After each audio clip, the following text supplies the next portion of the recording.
नमस्कार,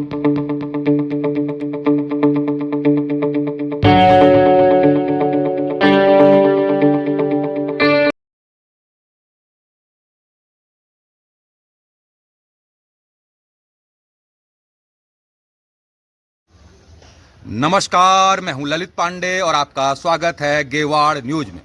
चकोटिया घाटी में आज आप हैं। यहां की सबसे सुंदर लोकेशन आप देख रहे हैं। यहां पे चकोटिया घाटी अल्मोड़ा जिले में आता है और ये अपने कृषि के लिए जाना जाता है। वहां पे मां अग्नेरी का मंदिर आप देख रहे हैं और ये पूरी गेवाड़ घाटी यहां से आपको दिख रही है। ये कृषि क्षेत्र के लिए आती है। हालांकि इस जनवरी में अभी मौसम का तापमान जो है काफ़ी ठंडा है, लेकिन चकोटिया की राजनीतिक गर्मियां काफ़ी तेज हो गई हैं। यहाँ पहली बार नगर पंचायत के चुनाव हो रहे हैं। भाजपा, कांग्रेस सहित निर्दलीय उम्मीदवार मैदान में हैं। हमारे साथ हैं आज भाजपा की उम्मीदवार रेवती देवी जी। मैडम, आपका बहुत बहुत स्वागत है गेवाड़ न्यूज में। नमस्कार सभी को, क्षेत्र के सभी चारों वार्डों के मतदाताओं और बुजुर्ग माताओं, महिलाओं और मेरी नारी शक्ति को सबको प्रणाम, नमस्कार। जैसा कि आप लोग जानते ही हैं, 4 साल हमारे नगर पंचायत को बने हुए हो गए हैं। तो पहली बार यहाँ नगर पंचायत चुनाव हो रहे हैं। इसमें मेरे को भी बीजेपी ने प्रत्याशी के रूप में खड़ा किया है और मुझे अपना टिकट दिया है। इसलिए मैं बीजेपी की भी बहुत बहुत आभारी हूँ।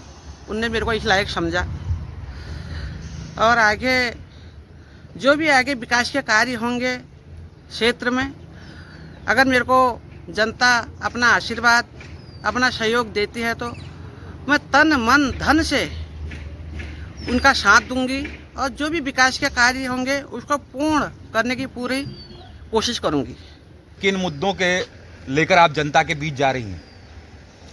देखो, मैं आजकल पूरे गांव घूम रही हूँ, पूरा दिगौत, धुदलिया और चकोटिया जहाँ भी मैं जा रही हूँ, सबसे पहले है पानी की समस्या। लोग सुबह पहले तो बच्चों को स्कूल में तैयार करना होता है और पानी ऊपर नहीं पहुँचता, फिर वो पानी लाएं या बच्चों को तैयार करें, उनकी समस्या ये होती है। पहले मैं पानी पर जोर दूंगी, ऊपर पहाड़ी गाँव में पानी पर जोर दूंगी। और दूसरे है रास्ते। अब हमारा पहाड़ी गाँव है, पहाड़ी क्षेत्र है, तो ऊपर आने जाने में बहुत परेशानी है, रास्ते बहुत ख़राब है। और रास्तों के ऊपर भी दूसरी नंबर पर मेरे रास्ते आते हैं, उनको ठीक करना। अगर जहाँ पर मरम्मत की ज़रूरत है वहाँ पर मरम्मत करना, और जहाँ पर नए रोड बनानी है, नई सड़कें या रास्ते बनाने, उनको पूरा करना, वो मेरा काम रहेगा। तीसरे नंबर पर आता है हमारे बाज़ार के साइड जाम। ये जाम बहुत परेशान कर दे रहा है आने जाने वाले, मतलब इतनी परेशानियाँ हो रही बहुत ज़्यादा। उसके लिए एक पार्किंग बनाएंगे जिसमें जाम की समस्या थोड़ी कम हो, उस पर। चौथा है हमारा ये मंदिरों की तरफ अपने धार्मिक स्थल हैं, इनको सुंदर स्वच्छ बनाना और इनकी भव्यता को ज़्यादा निखारना, ये हमारे काम है। और दूसरे है ये सोलर लाइट। हमारे इधर मैं अपने ऊपर ही जाती हूँ गाँव में, कितने बार बोल दिया, नगर पंचायत में भी हम लोग चले गए। रात को बाग तेदुए यहाँ सब आते हैं, रात को पानी वाले सभी लोग पानी लगाने जाते हैं, सिंचाई के टाइम पर, रुपाई के टाइम पर। तो यहाँ पर बहुत समस्या है। इसको मैंने अपने गांव चानी खेत में पहले इसको भी देखना है। और दूसरी रही सिंचाई की बात। जब रुपाई लगती है तो सिंचाई की इतनी परेशानी है कि आपस में लोग लड़ाई करते हैं। तो पानी की समस्या, सिंचाई की समस्या, वो हमने पिछले साल भी हुआ था, पानी की बहुत समस्या आई थी। तो हमने खुद जाके, हमारे सुबेदार साहब ने वहाँ से जेसीबी ले जाके पूरा गांव में, ये क्षेत्र में पानी भिजवाया, खुद अपने हाथों से उनके साथ लग के पूरे पानी की समस्या पूरी करी। तो ये पानी की समस्या और नहर की सफाई, पूरा नहर हमारे चकोटिया के बीच नहर इतनी गंदी हो रखी है, इतनी, मतलब कल हम गए थे ना घूमने, असली में घूमने गए, एक लड़का उसमें डूब गया, उनकी इतनी बुरी हालत है, सब टूट फूट रखे। तो इन चीज़ों को मैंने सबसे पहले इनको देखना है, जहाँ पर मूलभूत समस्याएं हैं लोगों की एकदम, उनको पहले करना है। फिर हमारी रामगंगा नदी है और खचार है, ये कालीगाड़ का गधेरा है, इनकी भी बहुत समस्या है। गधेरे आते हैं तो पूरा बाजार भर जा रहा है, तो उन पर वो तटबंध बनाने हैं। और जो बरसाती नाले हैं इनको भी पूरा अच्छे करके इनका देखभाल करनी है। और जो नहर नाले हमारे खेतों में हैं, इनका रख रखाव भी देखना है। पूरा टूट फूट के पड़ी हैं, बिखरी हैं, तो उनको भी सब सही करना है। मैडम, अभी जो आरोप लग रहे हैं वो ये लग रहे हैं कि जो नगर पंचायत क्षेत्र की सुविधाएं हैं वो केवल बाजार क्षेत्रों वालों को ज़्यादा मिल रही हैं, ग्रामीण क्षेत्र वालों की उपेक्षा की जा रही है। चाहे वो सफाई का मामला हो, चाहे वो स्ट्रीट लाइट का मामला हो, तो ग्रामीण क्षेत्र आज भी अंधेरे में है, आज भी वहाँ साफ सफाई का अभाव है।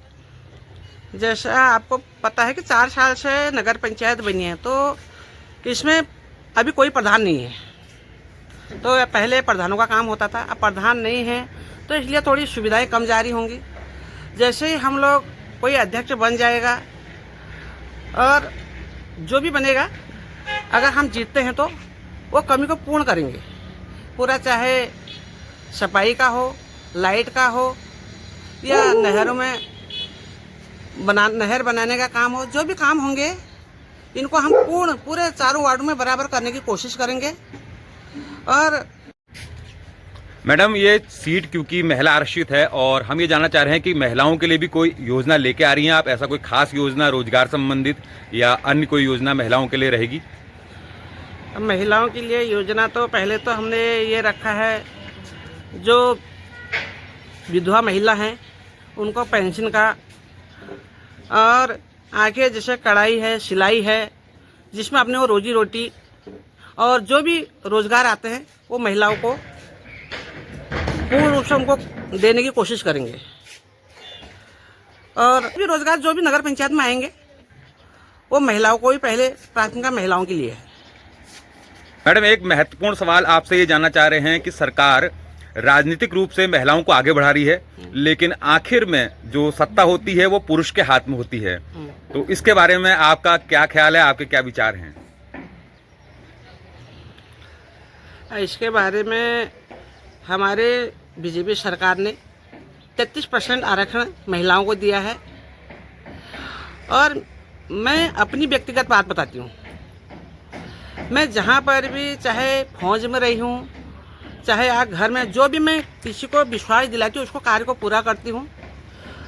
और हाँ, यह है जो पुरुष हैं वो भी हमारे साथ सहभागी रहेंगे और कार्य करने में वो भी, तो उनको भी तो जाना पड़ेगा। कहीं पर हम यहाँ पर उलझ जाते हैं, वो भी देखने जाएंगे, उसको पूर्ण करने की उनके साथ में खड़ी रहूंगी। वो भी पूर्ण करने में पूरा कोशिश करते हैं। उसको फैसले आपके होंगे? फैसले मेरे होंगे उसमें, यही कहना चाहूँगी।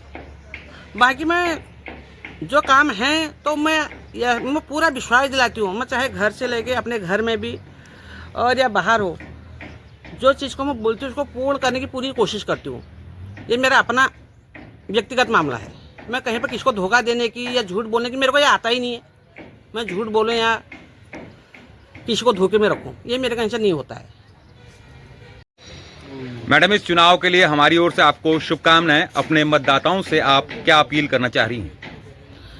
मैं उनसे कहना चाहती हूँ, अगर वो मुझे चाहते हैं और मुझे अपना आशीर्वाद देना चाहते हैं तो मुझे भारी मतों से जिताएं और विजय श्री दिलाएं। इसके लिए मैं गेवाड़ न्यूज़ का भी बहुत बहुत धन्यवाद करती हूँ कि उनने मेरे विचार आगे पहुँचाने के लिए कष्ट किया। इसके लिए बहुत बहुत